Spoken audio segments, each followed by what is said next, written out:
अस्सलाम वालेकुम students, hope you all are fine. आज हम लोग basically chapter number 16 support and movement जो है उसका टॉपिक एक्सोस्केलेटन जो सा है डिस्कस करेंगे। एक्सोस्केलेटन को अगर बेटा देखा जाए हमारे पास, तो what is exoskeleton? Exo means outside and skeleton means hard outer covering. तो एक्सोस्केलेटन हमारे पास बेसिकली क्या चीज है? एक्सोस्केलेटन एक ऐसा स्केलेटन है जो कि ऑर्गेनिजम्स या एनिमल्स की बॉडी के बाहर पाया जाता है, that is known as the exoskeleton. सबसे पहले डेफिनेशन मार्क कर लें एक्सोस्केलेटन की। एक्सोस्केलेटन क्या है? एक्सोस्केलेटन एक हार्ड एंड आउटर कवरिंग है जिसके साथ इंटरनल मसल्स अंदर की तरफ अटैच हुए हुए होते हैं। ये हमेशा इनर्ट होता है यानी कि नॉन रिएक्टिव होता है, और नॉन लिविंग होता है यानी कि नॉन लिविंग मटेरियल से मिला हुआ होगा। कहाँ से इसकी सिक्रीशन हो रही होती है? एमसीक्यूज के लिए बहुत इंपॉर्टेंट है। It is secreted by the ectoderm in the animal cells, के एनिमल सेल्स के अंदर जो एक्टोडर्म के सेल्स होते हैं वो इसको बेसिकली सिक्रीट आउट कर रहे होते हैं। नेक्स्ट आगे आप लोगों ने हेडिंग बना देनी है लेयर्स ऑफ एक्सोस्केलेटन। तो एक्सोस्केलेटन की अगर लेयर्स देखी जाएं तो एक्सोस्केलेटन हमारे पास दो लेयर से मिलके बनता है। एक आ जाती है एपिक्यूटिकल और सेकंड लेयर आ जाती है एंडोक्यूटिकल। सबसे पहले आप लोग एपिक्यूटिकल की हेडिंग बना देंगे। एपिक्यूटिकल, एपी मींस अपर, जो अपर आउटर मोस्ट लेयर होती है एक्सोस्केलेटन की उसे हम लोग नाम देते हैं एपिक्यूटिकल का। केमिकल कंपोजिशन अगर देखी जाए तो नेक्स्ट हेडिंग आप लोगों ने दे देनी है केमिकल कंपोजिशन की। केमिकल कंपोजिशन वाइज अगर देखा जाए तो एक्सोस्केलेटन जो होता है ये किस किस चीज से मिलके बना होता है? It is basically made up of vaccine lipoproteins. ये लाइपोप्रोटीन से मिलके बनता है। इम्परमिएबल टू वाटर होता है यानी कि ये पानी को अंदर की तरफ एंटर नहीं होने देता। और ये माइक्रो ऑर्गेनिजम्स, इंसेक्ट्स वगैरह के लिए एज अ बैरियर काम करेगा। ठीक है। तो केमिकल कंपोजिशन वाइज देखा जाए तो एपिक्यूटिकल जो है ये वैक्सी लाइपोप्रोटीन से मिलके बनी हुई है। और अगर इसका फंक्शन देखा जाए एपिक्यूटिकल का, तो ये इम्परमिएबल टू वाटर है और बैरियर के तौर पे काम करेगी माइक्रो ऑर्गेनिजम्स के लिए और इंसेक्ट्स वगैरह के लिए। अब एपिक्यूटिकल के नीचे असल में जो मेन बल्क होता है हमारे पास एक्सोस्केलेटन का, वो मौजूद होता है which is basically known as the प्रोक्यूटिकल।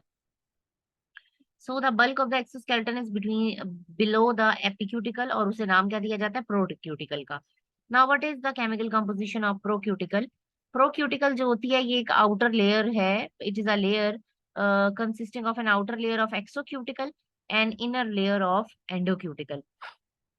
ये बेसिकली एक ऐसी लेयर है जो कि एक्सोक्यूटिकल और एंडोक्यूटिकल दोनों से मिलके बनी हुई है। और ये किस किस चीज से मिलके बनी हुई है? केमिकल कंपोजिशन वाइज काइटिन से मिलके बनी होती है, जो कि नेचर वाइज इसे टफ बना रहा है, लेदरी बना रहा है यानी चमड़े की तरह सख्त बना रहा है। पॉलीसेकेराइड से मिलके बनी हुई है, और इसके अलावा इसमें डिफरेंट तरह की प्रोटीन्स पाई जाती हैं जो कि हमारे पास बेसिकली रिस्पॉन्सिबल है फॉर द फॉर्मेशन ऑफ प्रोक्यूटिकल। इसके अलावा अगर देखा जाए तो इसकी फर्दर हार्डनिंग वगैरह के लिए स्क्लेरोटाइजेशन का प्रोसेस होता है, और समटाइम्स इसके ऊपर कैल्शियम कार्बोनेट के जो क्रिस्टल्स होते हैं वो भी डिपॉजिट हुए होते हैं। Now what is sclerotisation? Sclerotisation is a process in which several types of proteins are deposited on the exoskeleton। ऐसा प्रोसेस जिसमें डिफरेंट प्रोटीन्स जो सी हैं वो डिपॉजिट हो रही हो एक्सोस्केलेटन के ऊपर, उसे हम लोग नाम देते हैं स्क्लेरोटाइजेशन का।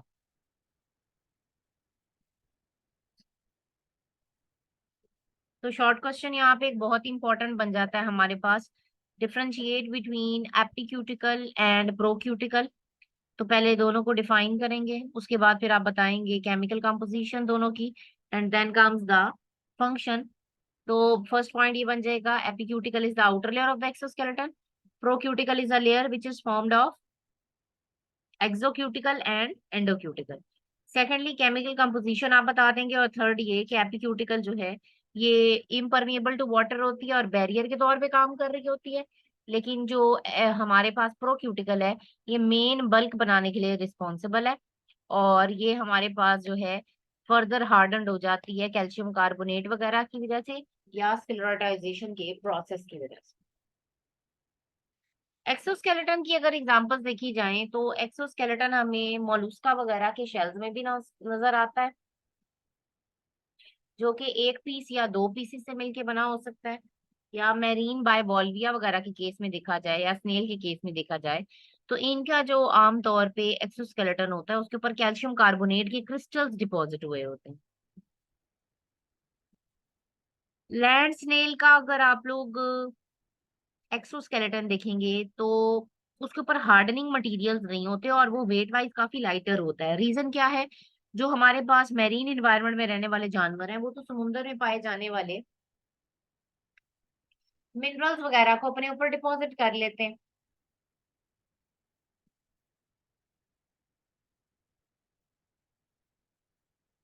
जिसकी वजह से उनकी जो आउटर लेयर है वो और ज्यादा हैवी हो जाती है और ज्यादा क्रिस्टलाइज्ड हो जाएगी।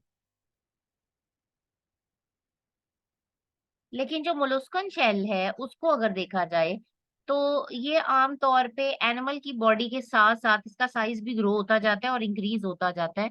और इसके अलावा जो मोलस्कन बॉडी के सॉफ्ट पार्ट्स हैं उनके अंदर आपको हाइड्रोस्टैटिक स्केलेटन भी नजर आता है। लेकिन अगर सबसे कॉम्प्लेक्स तरीन अगर हम लोग एक्सोस्केलेटन की बात करें तो वो हमें आर्थ्रोपोड्स यानी कि इंसेक्ट्स वाले ग्रुप में नजर आता है। आर्थ्रोपोड्स का जो आमतौर पे एक्सोस्केलेटन है, ये इन्हें बहुत सारी एडेप्टेशन शो करते हैं जिसकी वजह से ये डिफरेंट टाइप ऑफ वैरायटी के अंदर सर्वाइव कर सकते हैं।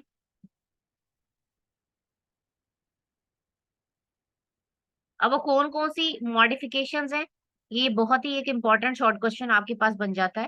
क्वेश्चन लिखिएगा, what are the what are the modification of exoskeleton in arthropods. तो पॉइंट्स बनाते जाइएगा। आर्थ्रोपोड्स ने अपने एक्सोस्केलेटन में कौन कौन सी मॉडिफिकेशन की है, कौन कौन से चेंजेस किए हैं जिसकी वजह से उनका जो बॉडी वेट है, उनका जो एक्सोस्केलेटन है वो उन्हें बहुत ज्यादा इंपॉर्टेंट बना रहा है। तो पहली मॉडिफिकेशन ये आ जाती है कि जो आर्थ्रोपोड्स का एक्सोस्केलेटन है उसमें आपको रिजिस बार्स वगैरह नजर आती हैं ताकि मसल्स वहां पे अटैच हो सकें, उभार वगैरह नजर आएंगे ताकि मसल्स अटैच हो सकें। सेकेंड पॉइंट बन जाता है एक बहुत ही एक इम्पॉर्टेंट तरीन एक्सोस्केलेटन की जो हमें मॉडिफिकेशन नजर आती है आर्थ्रोपोड्स में, कि इनकी बॉडी के अंदर आपको जॉइंट्स नजर आएंगे। तो सेकेंड पॉइंट बनेगा, another important modification of exoskeleton is the formation of joints. जहां जहां एक्सोस्केलेटन में जॉइंट्स मौजूद होते हैं वहां पे बॉडी थिन होती है, सॉफ्ट होती है और फ्लेक्सिबल होती है ताकि जॉइंट्स वगैरह वाली जगह पे आसानी के साथ मूव कर सके।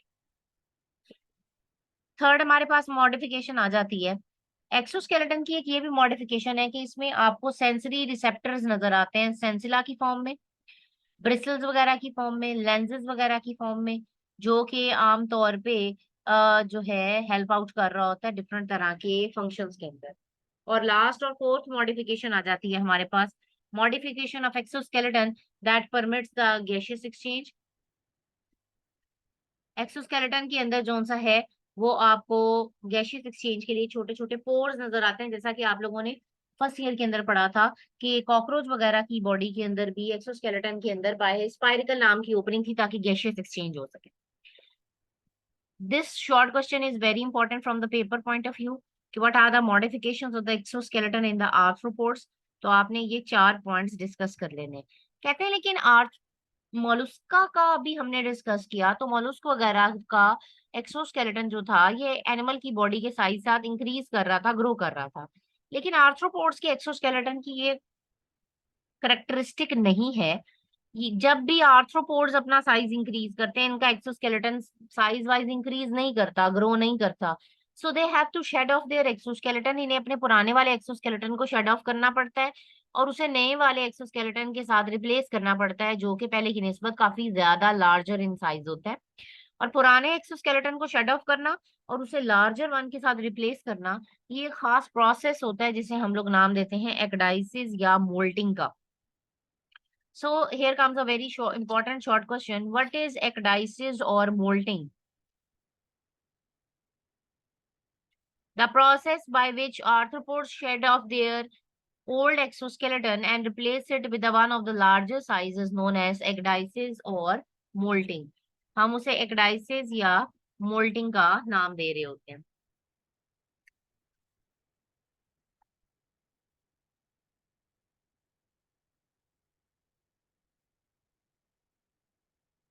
Now, how many stages of ecdysis are there? This question is also very important from the paper point of view.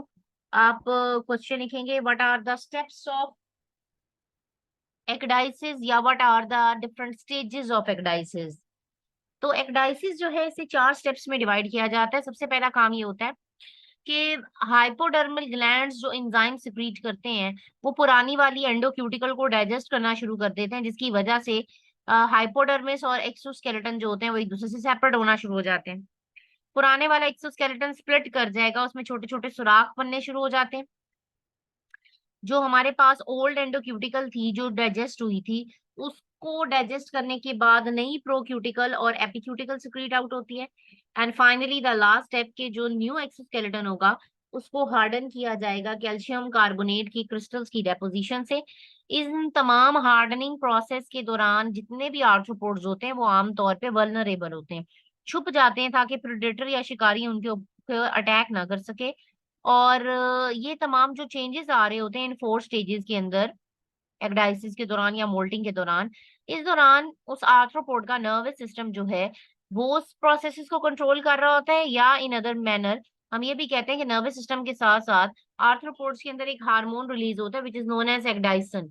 ये एक्डाइसन हार्मोन जो है ये बेसिकली ये एक्डाइसिस या मोल्टिंग के लिए जो जितने भी चेंजेस आ रहे होते हैं उन्हें कंट्रोल कर रहा होता है. So all the changes which occur during the ecdysis or molting are basically being controlled by the ecdysin hormone and as well as nervous system. तो यहाँ पे जी हमारे पास ये टॉपिक कंप्लीट हो जाता है एक्सोस्केलेटन का. ये बहुत ही इंपॉर्टेंट शॉर्ट क्वेश्चंस मैंने आपको बताए, जैसे कि what is exoskeleton, describe its function. इसके अलावा differentiate between epicuticle and procuticle. After that discuss the exoskeleton in the mollusc. तो आप वो पैराग्राफ सेकंड वाला डिस्क्राइब कर देंगे इसमें. Then what are the modifications of exoskeleton in arthropods. And then what is ecdysis and what are the stages of ecdysis. Now here comes a very important short and long question. एक बहुत ही important short और long question हमारे पास आ जाता है. What are the major functions of skeleton system? Skeleton system की major functions क्या हैं? ये question short question point of view से और long question point of view से इंतहाई important है. बिकॉज ये हमारे पास लास्ट ईयर भी और पिछले काफी सालों के अंदर लॉन्ग क्वेश्चन के अंदर भी आया हुआ है अलॉन्ग विद द हेडिंग्स.